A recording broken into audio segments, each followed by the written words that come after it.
Back in 2009, following the recommendations of several friends of mine, I purchased a copy of Uncharted 2. Having never played Uncharted before, I wasn't sure what I was in for, and as such, I went into Uncharted 2 Among Thieves with no expectations, and it blew my fucking mind.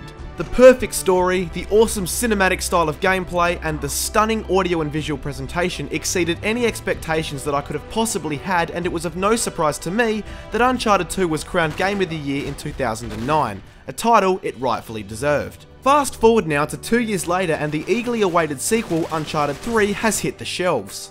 Needless to say, I had very high expectations this time around, not only because of Uncharted 2's success, but I also happened to notice that IGN gave Uncharted 3 a perfect 10, which has not only arisen my curiosity, but also my already high expectations. So taking all of this into account, how does Uncharted 3 fare? Does it surpass the quality of Uncharted 2 and set an entirely new benchmark for the series? Or is it merely left in the shadows of its predecessor?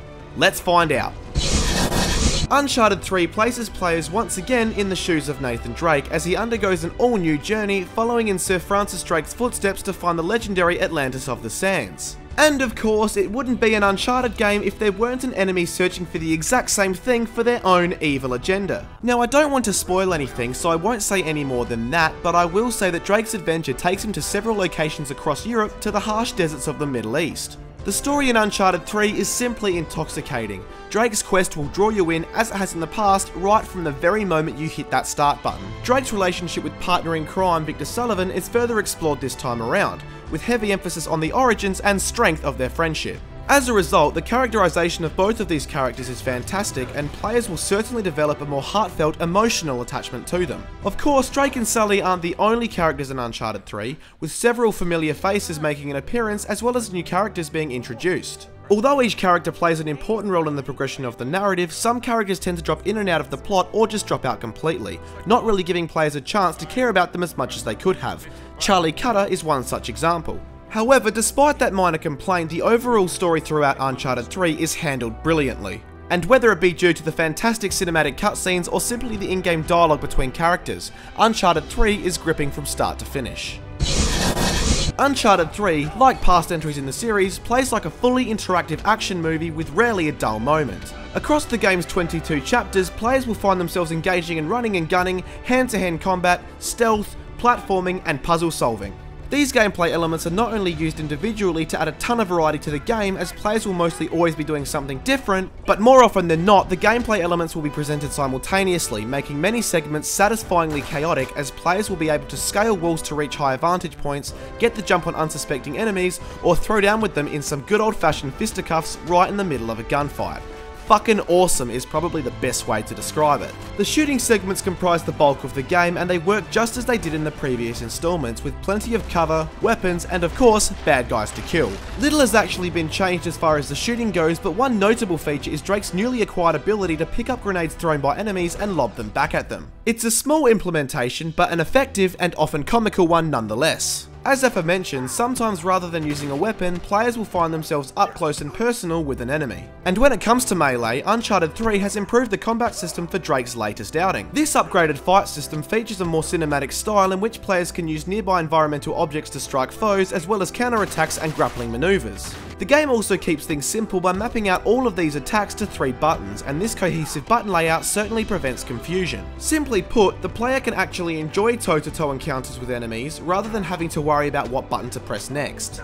Although the combat system is great for the most part, there were a few minor issues that annoyed me. Firstly, throughout the game you'll be forced to fight larger enemies that will soak up a few more punches before going down. Fighting these guys is fun at first, but soon becomes repetitive as you literally push the same buttons in the same order every time, and with absolutely no animation variety, each fight against larger opponents both looks and plays the same every time, evoking some serious boredom. The second issue that I had with the combat system is really just nitpicking, but I found that sometimes I was in the thick of a fist fight with an enemy, all the while being simultaneously shot at by several others. The problem here was that when I would try and dive away from the danger zone using the circle button, because I was nearby an enemy, I would begin to wrestle with him instead of evading fire, effectively turning myself into a sitting duck. And yes, many a cheap deaths ensued. Of course, both of the above issues are only minor and can be easily overlooked when you can headbutt an enemy, pull the pin out of his grenade, kick him away, and blow that motherfucker sky fucking high!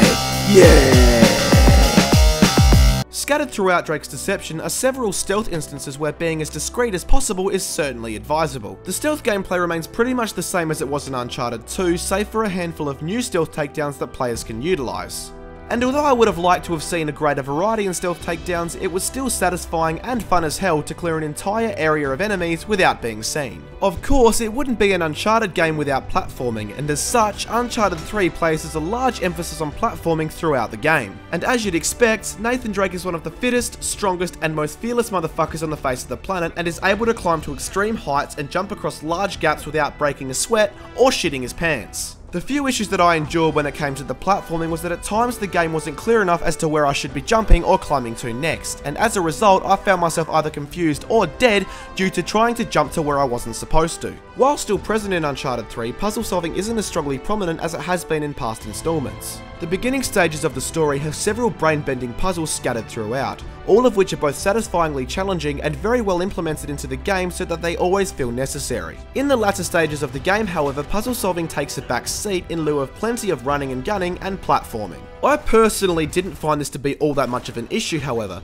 as although I certainly enjoyed the puzzle solving aspect of Uncharted 3, it was the aspect that I cared the least about. Staying true to form, Uncharted 3 also features several truly exhilarating moments that will have players picking their jaws up off the floor. These segments really emphasise the action movie feel that Uncharted 3 maintains throughout its entirety and are easily the most memorable events of the game. As well as the problems I outlined earlier, there were two other issues that I can recall from my experience. The first was that the controls at times felt stiff and somewhat unresponsive, with a few occasions in which it felt like I was wrestling with the left thumbstick. This issue can be largely attributed to the second issue I encountered several times throughout my Uncharted 3 experience: the camera. Let me just say that the camera throughout Drake's Deception was good for the majority, but there were still several occasions where it pissed me off. Most notably during platforming, some combat scenes, and especially chase scenes, in which it would suddenly pan to a completely different angle, affecting the movement controls, which resulted in several frustrating deaths or failures. The single player portion of Uncharted 3 took me roughly 8 hours to complete,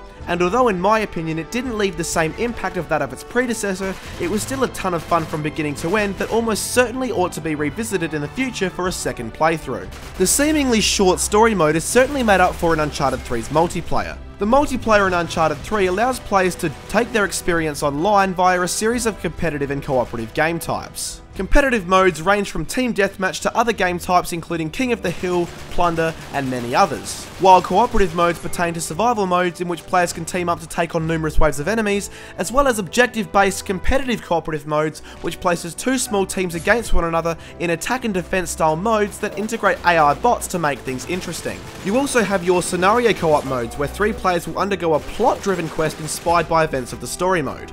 Needless to say, the aforementioned modes only scratch the surface of the plethora of online modes available to players, and yes, they're all heaps of fun. There are a large number of maps featured in Uncharted 3's multiplayer, and they're all brimming with variety. I haven't actually come across a map that I hate yet, and the integration of some cinematic maps changes things up right in the midst of a battle. As players compete, they'll gain XP which they can spend on not only weapons, upgrades and perks, or boosters as they're called in Uncharted, but also a range of multiplayer skins from both the hero and villain factions, and players can even customize their own personal online avatar. The latter feature is somewhat limited to an extent, but still adds a good sense of customization to the game. As a whole, what I love about Uncharted 3's multiplayer is that players can nearly do everything that's possible in the story mode against human-controlled opponents. Therefore, in an average match, there'll be people scaling walls, jumping from rooftops, beating the shit out of each other, as well as engaging in gunplay. It's a truly unique online experience that players can enjoy for what it is. Naughty Dog has developed a reputation for delivering top-notch audio and visuals in the Uncharted series, and Uncharted 3 is no exception. A fantastic array of vibrant and detailed environments, excellent model detail, superb animation that is particularly noticeable in combat and platforming, and some truly stunning scenery all come together to make Uncharted 3 a simply gorgeous looking game. Combine that with an excellent soundtrack and superb voice acting and you have yourself a near perfect audio-visual presentation. The minor complaints as far as the presentation goes is that many weapons still sound underpowered and the visuals seem to take a minor hit when playing the multiplayer.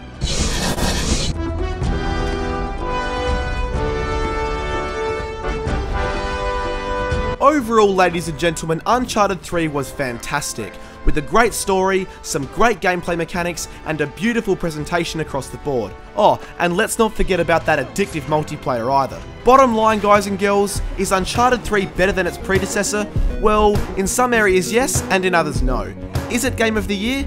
Probably not. But is it an amazing experience nonetheless that should be immediately purchased by anybody that has a PlayStation 3? Abso-fucking-lutely.